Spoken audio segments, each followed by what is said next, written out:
Welcome to an episode where we unravel one of the most complex and, frankly, unsettling tales from the world of reality television.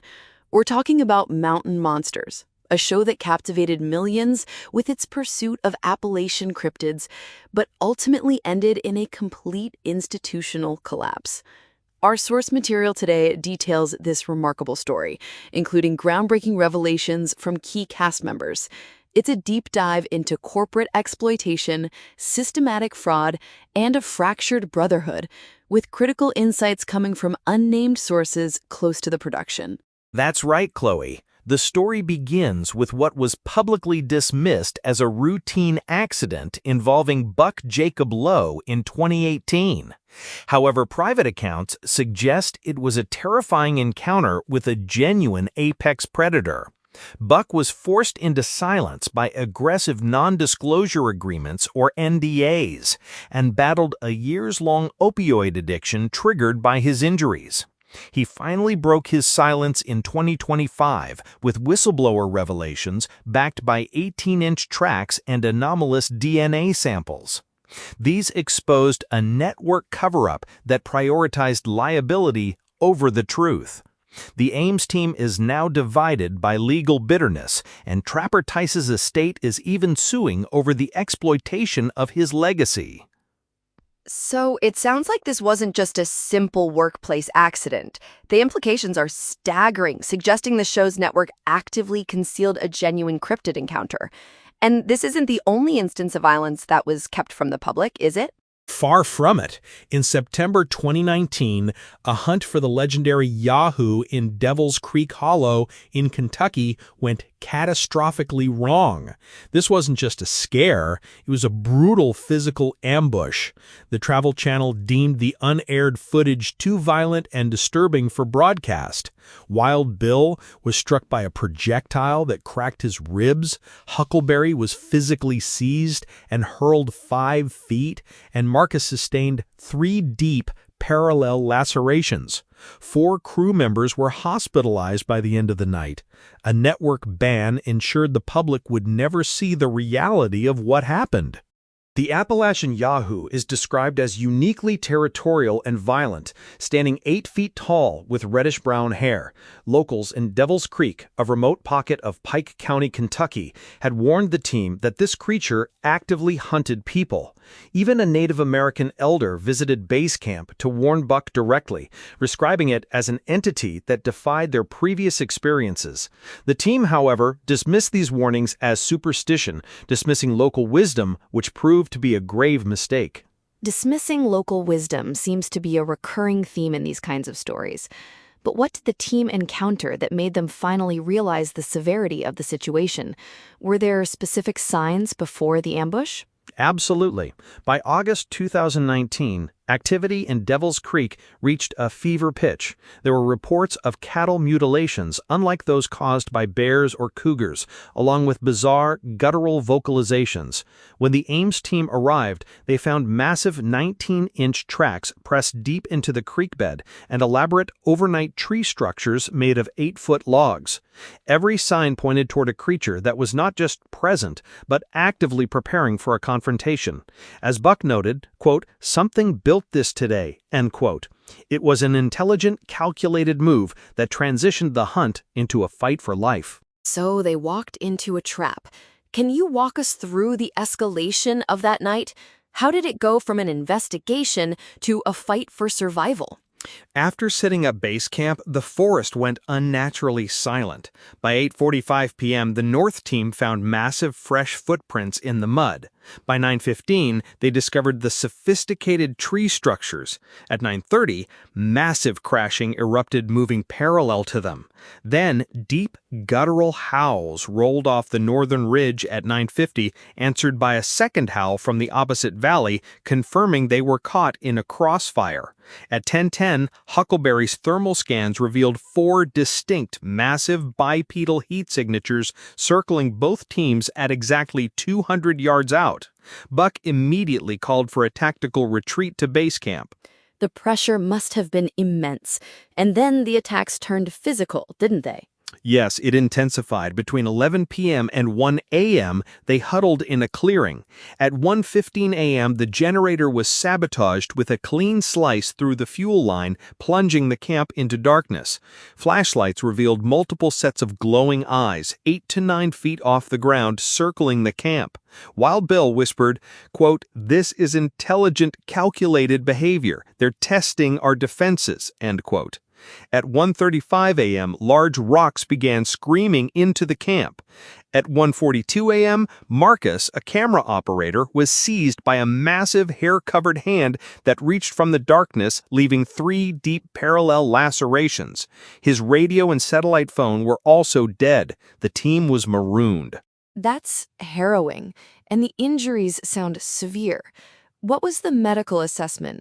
And how did the network react to this documented assault? The X-rays confirmed Wild Bill's rib was pulverized, and Marcus's lacerations showed an aggressive infection, leaving permanent scars.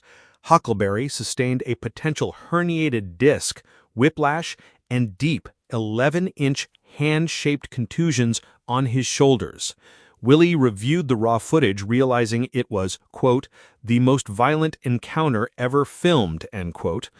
The network's legal team immediately flagged massive liability risks, and when insurance providers invoked acts of nature exclusions, the financial risk became enormous.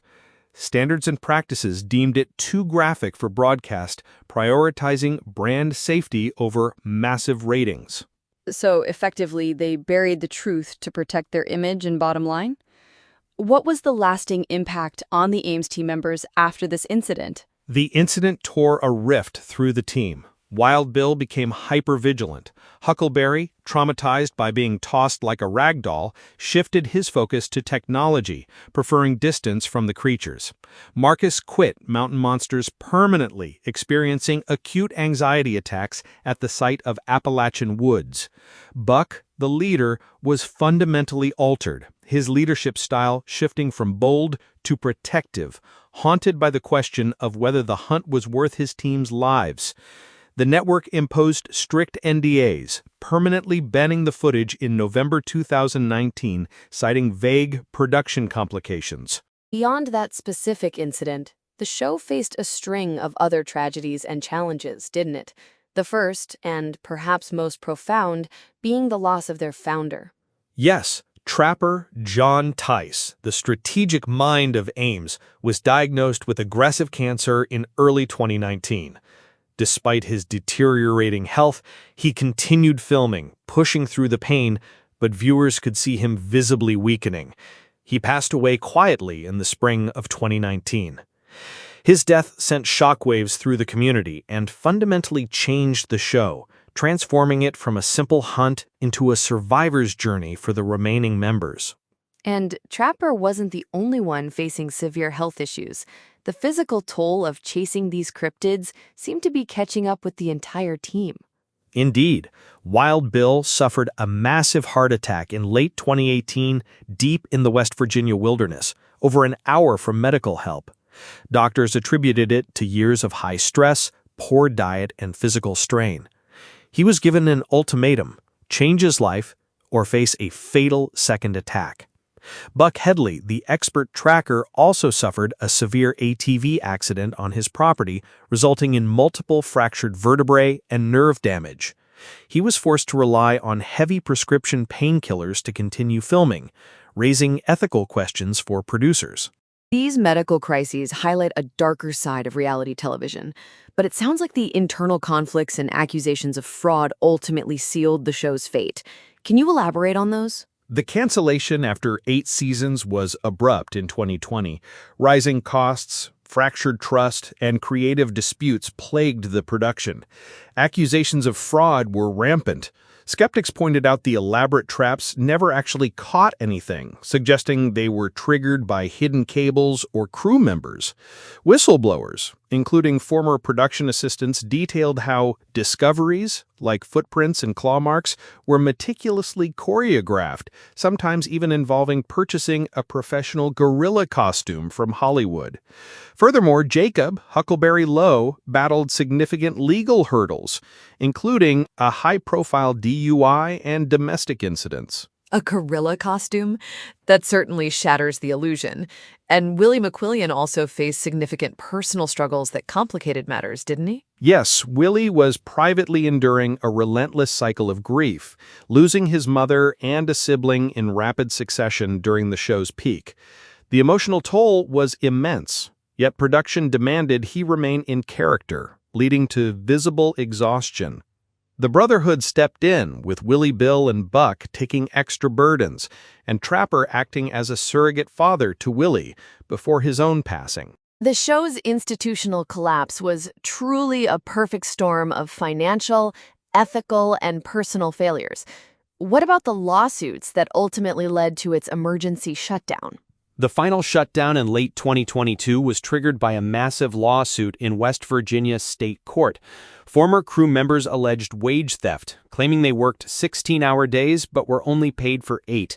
They also cited blatant disregard for safety, pointing to Buck filming while physically impaired. Explosive declarations regarding evidence fabrication, like planting fake tracks and hair samples, were also included. The most infamous claim involved the alleged purchase of a professional gorilla costume worn by staff during nighttime shoots to create the monsters. Additionally, litigation over Trapper Tice's estate and lawsuits from Wild Bill and Buck over unpaid residuals and obscured revenue destroyed the internal trust. That's a damning indictment of the production. But Buck Lowe's story, the one we touched on earlier, seems to be the most personal and revealing about the show's dark side. Can you give us a more detailed account of his 2018 accident and the network's alleged cover-up? Buck's 2025 social media revelation claimed his ATV accident was a cover story for a terrifying, high-velocity encounter with a Bigfoot while investigating an unscheduled sighting. A massive, 8-foot-tall bipedal creature charged him, and in his escape attempt, his ATV rolled over him, leaving him paralyzed with a crushed spine.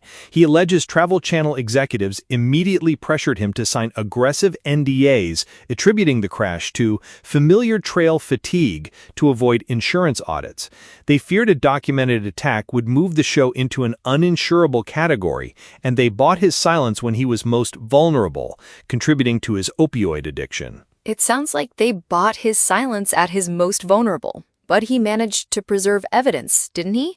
What did he have that could finally expose this cover-up? While paralyzed and in agony, Buck documented 18-inch footprints with distinct dermal ridges around his overturned ATV. He also captured audio recordings of deep infrasonic vocalizations. Most significantly, he crawled to snag tufts of dark hair from briars, which an independent lab later found to have primate characteristics that did not match any known great ape or human profile. This black box of evidence was his private shield against the gaslighting, and the very reason the network's NDAs were so aggressive. That's an incredible act of forensic preservation under extreme duress. So with this evidence in hand, Buck's recent encounter in 2023 must have solidified his resolve to come forward. What happened in the Tygart Valley? In late 2023, in a place called Dark Hollow, Buck, now operating independently, was 20 feet away from a 9-foot-tall biological impossibility. The creature had eyes that caught his flashlight in a hauntingly human reflection, and Huckleberry's thermal imaging picked up massive heat signatures. This encounter, with the creature's calculating stillness and amber eyes, cemented for Buck that he wasn't looking at a man in a suit, but a living, intelligent organism. This validated Trapper's lifelong mission and fueled his decision to go independent. It sounds like a profound and terrifying experience that completely reshaped his understanding.